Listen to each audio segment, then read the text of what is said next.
This is not your average video. This is the best video on how to make chips or fries. So I'll be showing you a very detailed step-by-step process that will give you an awesome crispy chips. So I'm going to start off by peeling my potatoes.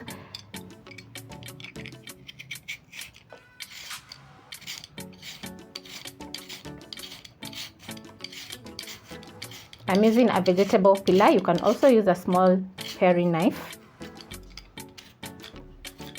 I find using a vegetable peeler very fast, so if you don't have one, you can invest in a vegetable peeler. You can choose to peel or not to peel the potatoes. It's up to you.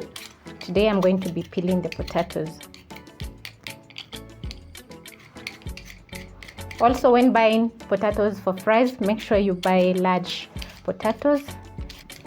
If you buy the small ones, you won't get crispy fries because they have a lot of starch. Once done, I'm going to clear my chopping board, dispose of the skins. So I'm going to start off by chopping my potatoes lengthwise on the side, and then I'm going to lay on the side that I chopped lengthwise and continue chopping lengthwise.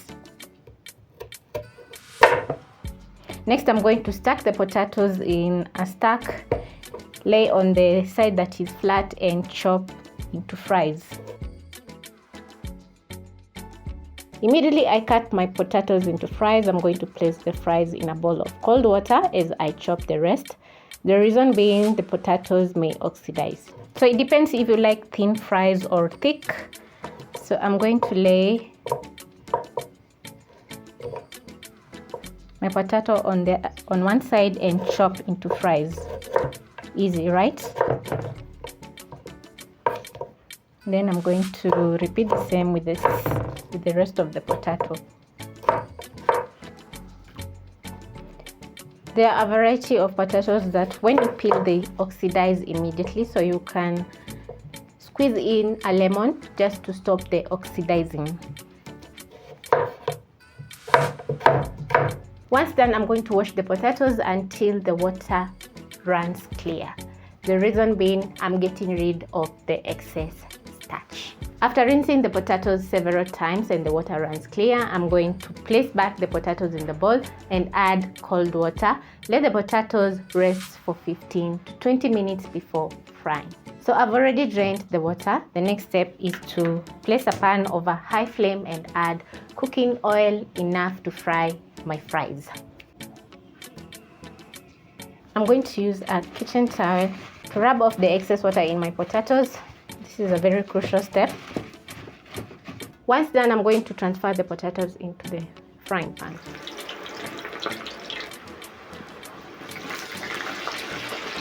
To fry the chips, I'm going to be using vegetable oil. You can use any oil that you have in the house. So this step is very crucial. I'm going to be double frying my chips.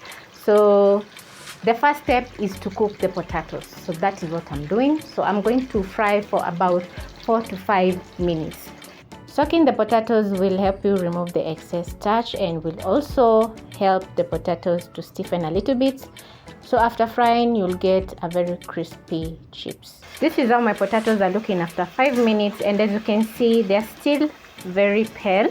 I'm going to drain off the excess oil and place in a kitchen towel to drain off the excess oil.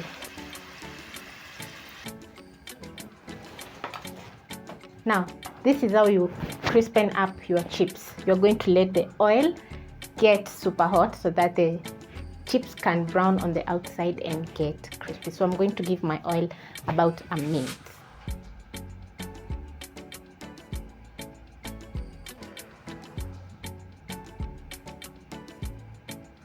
After the oil is hot enough, I'm going to place my fries back in the pan. Always make sure when frying the chips you use a large frying pan because you don't want oil to splash on you or on your countertop. Because the oil is very hot, they are going to brown very quickly and also crispen up. My chips are very crunchy. You can hear the crunch. So I'm going to transfer to my paper towel to drain the excess oil. Listen to that. Turn off the heat. You'll notice the very awesome golden brown color on my fries. The inside is very soft and fluffy, and the outside is very crispy. After 30 seconds, I'm going to serve my fries on a plate, and my hands are clean. Immediately after transferring the chips or fries from the oil, sprinkle with salt so that you can season your fries. The salt will be very well absorbed. So I would recommend you serve the chips immediately when it's still hot and crispy. Your family will like it.